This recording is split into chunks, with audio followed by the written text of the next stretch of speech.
சாய் பக்தர்களுக்கு என் அன்பு வணக்கங்கள். ஓம் சாய்ராம். என் அன்பு குழந்தையே, உன் மனதிற்குள் மிக மிக நெருக்கமான விஷயங்கள் எதுவோ அதைத்தான் நான் இப்பொழுது தர வந்திருக்கிறேன். உனக்கான ஒன்றை பெறுவதற்காக நீ எவ்வளவு காலம் போராட்டங்களை சந்தித்து கொண்டு இருந்தாய், எவ்வளவு தூரம் அழுது கொண்டிருந்தாய் என்று எனக்கு மட்டும்தான் தெரியும். எவ்வளவு கண்ணீரும் கவலைகளும் உனக்குள் தேங்கி இருக்கிறது.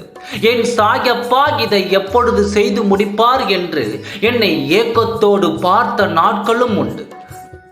என் அன்பு குழந்தையே, நீ ஒவ்வொரு நாளும் ஏதாவது ஒரு போராட்டத்தை சந்தித்து கொண்டு தான் இருக்கிறாய். அப்பா, இந்த போராட்ட காலத்திற்கு முடிவு தான் எப்பொழுது என்று நீ என்னிடம் கேட்டாய். உன் விடிவு காலத்திற்கு நான் இப்பொழுது உன்னை கொண்டு செல்ல போகிறேன். எப்போதெல்லாம் நீ நிலை தடுமாறி ஒரு இடத்தில் சோர்ந்து போய் கிடந்தாயோ அப்போதெல்லாம் நான் உன்னை என் கரம் பற்றி தூக்கிவிட்டேன். நீயோ தூக்கிவிட்டது இந்த சாயப்பா என்று தெரியாமலே இவ்வளவு நாளாக இருந்து கொண்டிருக்கிறாய். என் குழந்தைகள் எப்பொழுதும் சந்தோஷமாக இருக்க வேண்டும் என்று தான் என்னுடைய ஆசை.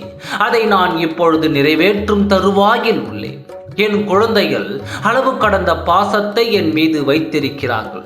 இது பக்தி என்பதை விட பாசம் என்பது சொல்வது தானே சரியாக இருக்கும். பிரச்சனை என்று வந்தவுடன் நீ ஓடி ஒளிய வேண்டாம். அது எவ்வளவு பெரிய பிரச்சனையாக இருந்தாலும் சரி, நீ துணிச்சலோடு எதிர்கொள்ளும் பொழுதுதான் அது உன்னை பார்த்து பயந்து ஓடும். நீ அதை பார்த்து பயந்து விட்டால் அது உன்னை துரத்த ஆரம்பித்து விடும். அதன் பின்பு நீ ஓடிக்கொண்டு தான் இருக்க வேண்டும். ஒரு முறை தான் நீ அதை எதிர்த்து நின்று பார். உறுதியாக சொல்கிறேன், நீ எதிர்க்கும் விஷயங்கள் பாதி பிரச்சனை முடிந்துவிடும். அந்த தருவாயில் உள்ளது. எனக்கான விஷயம் இப்பொழுதே நடத்தி தாருங்கள் அப்பா என்று நீ ஒவ்வொரு முறையும் கேட்டுக்கொண்டிருக்கிறாய். உன்னுடைய பிடிவாதம் எனக்கு பிடித்தமான விஷயமாக இருந்தாலும் ஏன் அப்படி சொல்கிறேன் தெரியுமா? ஒரே விஷயத்திற்கு என் குழந்தை எவ்வளவு நிலையானதாக இருக்கிறார் என்று. ஆகையால் தான் சொல்கிறேன், உன் பிடிவாதம் எனக்கு பிடித்தமானதாக இருந்தாலும் அதை இப்பொழுதே தாருங்கள் என்று சொல்கிறாயே, அந்த விஷயத்தை தான் நீ கொஞ்சம் மாற்றிக்கொள்ள வேண்டும். உனக்கான பொக்கிஷத்தை என் கையில் பிடித்து கொண்டு பத்திரமாகத்தான் வைத்திருக்கிறேன். உன் பொக்கிஷம் உனக்கானது என்று எழுதிவிட்டது. அதை நான் கொடுக்காமல் இருக்க மாட்டேன். உனக்கான நேரம் காலம் வந்து விட்டது.